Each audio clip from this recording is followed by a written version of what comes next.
Hello, so I'm back and we're continuing to look at the long A sound. Although you might not believe it, we still haven't finished with all the ways that the long A sound is manifested in writing. So once again, I go to my screen share, I go to my finding, then I put share, and there we are. And look at this. Look at this. We're talking about a sound, and the letter which normally represents that sound is not even there in the regular alphabet. But if you look at the phonetic alphabet, which is right here, how that sound is represented phonetically, it's the same sound. The E with the capital I. A. But there is no A, the letter A in the word. So let's look at some of these words. And you should by now be able to pronounce them. They.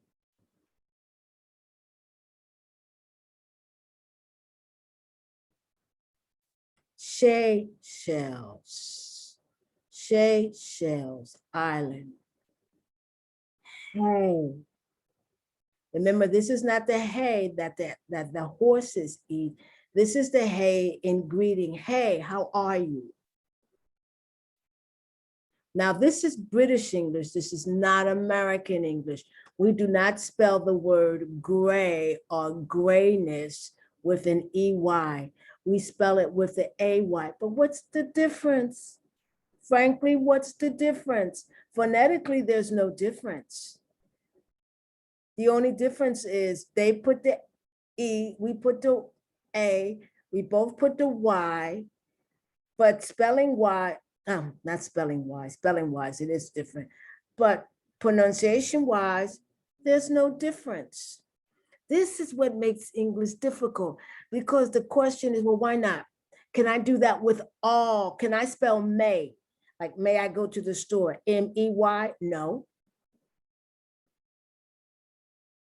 Even though it's pronounced exactly the same, if you spelled may, M-E-Y, and wrote it, may I go to the store, immediately on the computer, it would say it was wrong. And I may not be able to read it. Even though in my mind, I know phonetically, E-Y, A-Y can have the same sound. I'm used to A-Y. So if I saw M-E-Y, I would say, how do you pronounce that? Audrey. Although Americans say Audrey. Frankly, we don't say Audrey.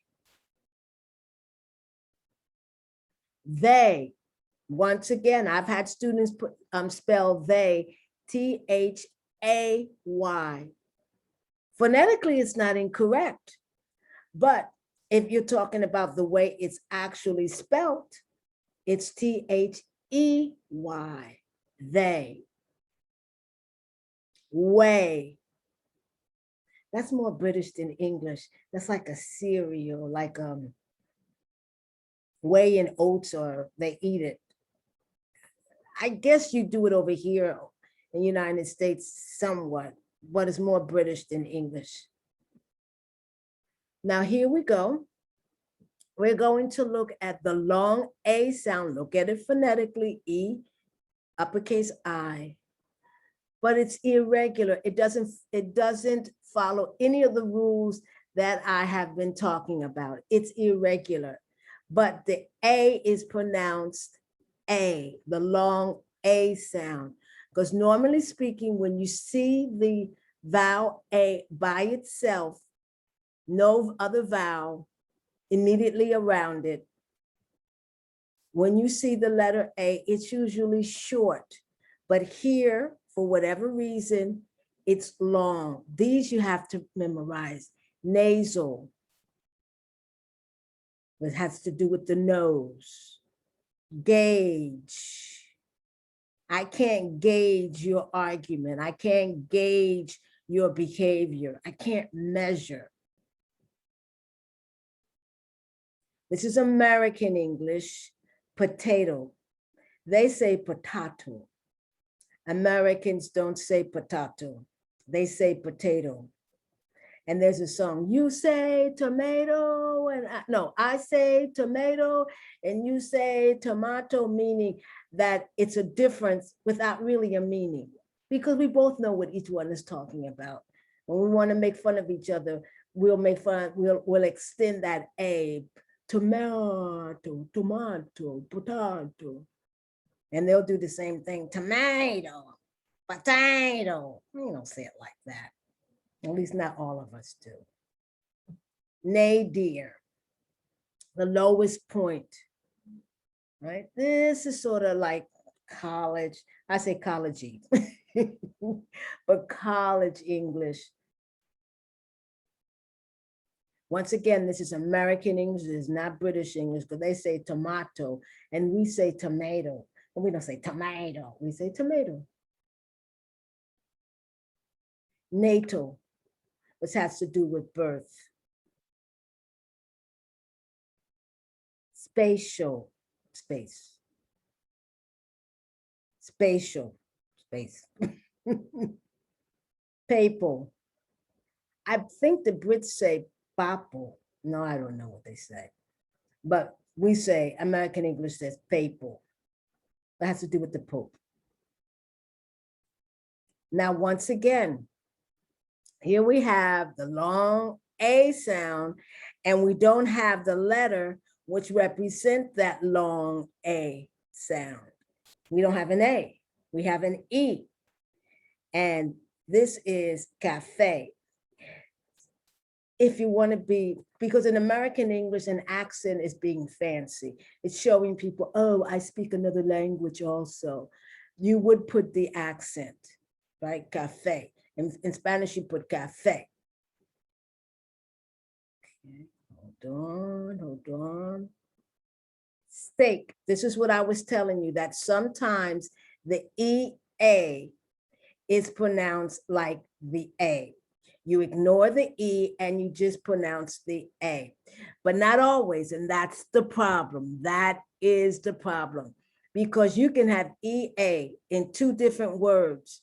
So this is steak, the substance that you eat. This substance is called meat. M-E-A-T, M-E-A-T. Both of them contain the EA, but steak, the EA is pronounced A. In meat, the EA is pronounced E, the long E. Is there a reason? Is there something in the word that tells you, oh no, in this one is pronounced A and this one is pronounced E? No, the reason I know, because I'm an English speaker and I live in the United States. There's no reason or rhyme or reason, I should say. Yay, yay, he did it. Once again, the EA is pronounced A. But as I told you, that is not always the case. If you want to say yeast, Y-E-A-S-T, yeast, the EA is pronounced E, or east, the EA is pronounced E, not aced or yeast. Okay. Filet. Now, these are foreign words which have entered into English. I guess they're relatively new. And sometimes when a word is relatively new and it enters into English, they keep the accent.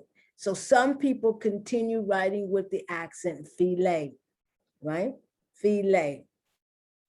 It's a foreign word. I'm used to pronouncing this resume, but it's not. That's the French pronunciation. It's resume. Once again, the E is accented and the pronunciation is A. In French also, resume, the first E and the second E are not pronounced the same, but here's the difference in French. There's an indication that tells you these two E's are not pronounced the same. In English, yeah, sometimes people put the accent, a lot of people don't. But the difference is without the accent. Let's say you want to say resume, resume, but you don't put the accent. Okay. There's another word that's spelled exactly the same. If you don't put the accent in English, by the way, it's not wrong. There's another word that is spelled exactly the same, no accent ever, and it's resume. These are called homographs. When you don't put the E, the accent to E, and like I said, if you don't put it, it's not incorrect. People can tell by the context. Which one do you mean, to resume or resume? Fiance, she is my, no, he is my fiance. If it's a she, it's with another E. Expose. I've seen expose. I don't think I've ever seen it without the accent, because if you have it without the accent, just like I was telling you about resume and resume, if you have it without the accent, then the word, but a lot of people don't put the accent. I must be truthful. So if you have it, this word can be pronounced two different ways. It's a homograph. It can be pronounced expose, or it can be pronounced expose. And they are written exactly the same way, but they are pronounced different. And that's what a homograph is. This is why you can have homographs, especially if you don't put the accent. And most, I don't want to say most, but a lot of people don't. Abe.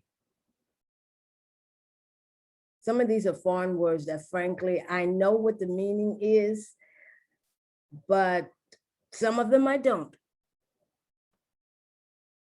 Sen. Pate. Now this is French, right? And so I wrote it in as if it were French, because in English, that's what you see. Because see, when people use foreign words in English, and they know their foreign words and they know their meaning, they've had a certain level of education. And since they know where the word comes from and they know how the word is written in the original language, a lot of times they just write it in the original language. Over time, the culture may begin to not use it, but sometimes, no matter what, that the actual way it's written in the original language continues. Demode. Bouquet. Okay. Matinee. I've seen matinee written both. You know, matinee is the early version of a movie. Like you're going to the matinee, you're going to the movies, but you're going, I think it's before 6 o'clock. Bon appetit. I've never seen it without the accent. Okay. Bon appetit. And people say that. Of a certain level of education, I would say, of a certain level. Jose, now this is Spanish. And in Spanish, you have the accent. And there are now in Spanish, there's a reason why the E has an accent.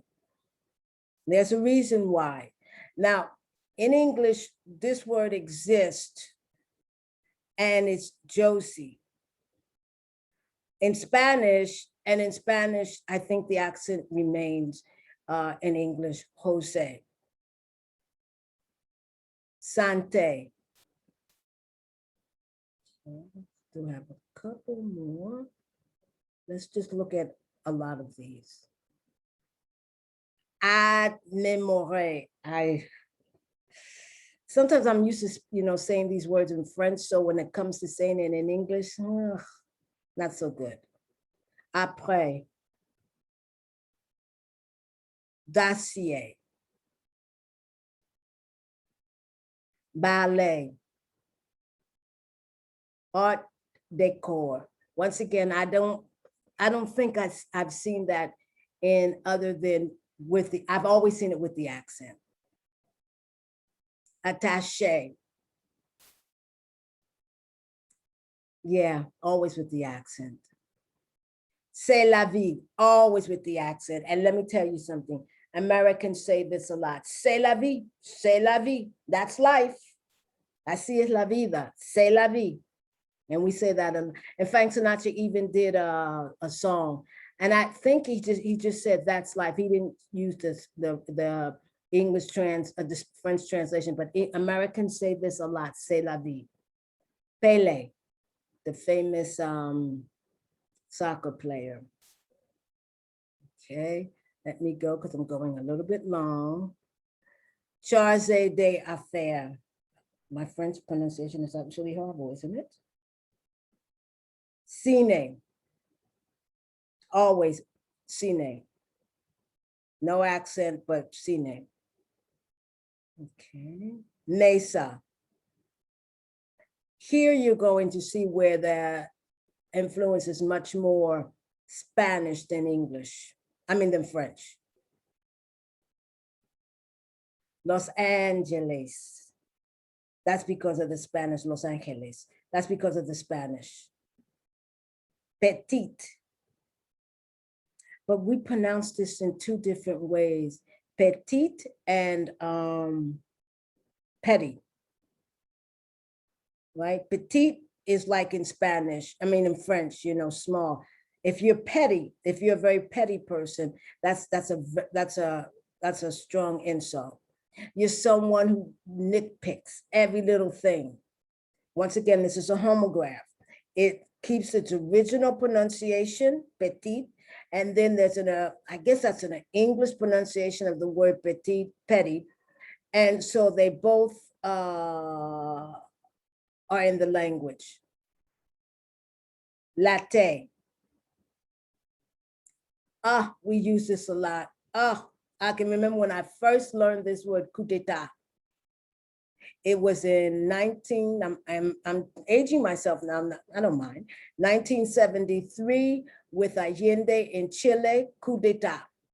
And I remember asking my father saying, Daddy, what does coup d'etat, first place, what is that? And he says, in Spanish, it's golpe de estado. In English, it's to overthrow. And he says, this man named Pinochet is overthrowing the Allende government. Even the word Pinochet is spelled P-I-N-C-O, P-I-N-O-Ch, C-H-E-T, Pinochet. The last E is A. Petite bourgeoisie said, this is said, the petite bourgeoisie. In fact, we have the word bourgeoisie in English. And if you're part of the petite bourgeoisie, it's not, well, I guess it's not an insult. You know, you're like the merchants, smaller merchants. Oh, cinéma vérité. Nay, nay, you see this on graves. Okay, and that's female because there's an extra E at the end, nay. You see that. And you'll see it in some biographies. Once again, it depends on the level of education. And once again, I'm back to Faye. All right, so that's the long E. I mean, long A. Look how many different ways that A sound is represented. So you see all these different ways. You see the A interrupted by a consonant, then it's the E. You see the AI, you see the AY, you see the EY. And all of them have different ways of representation. But that's why I put the phonetic alphabet, the phonetic representation. Because if you notice that this never changes, the EI never changes. A. No matter how you write it in English, EY, AY, A by itself, E with an accent, E without an accent, this never changes. Okay, so I'm gonna stop sharing. And I'm gonna thank you. And I'm gonna ask you, please, to take in consideration what the work that I'm producing, I have created and I'm now sharing. If you would subscribe to my channel, the more subscriptions I get, the more I get noticed, and who knows? And I would appreciate it. So I want to thank you very much. Bye.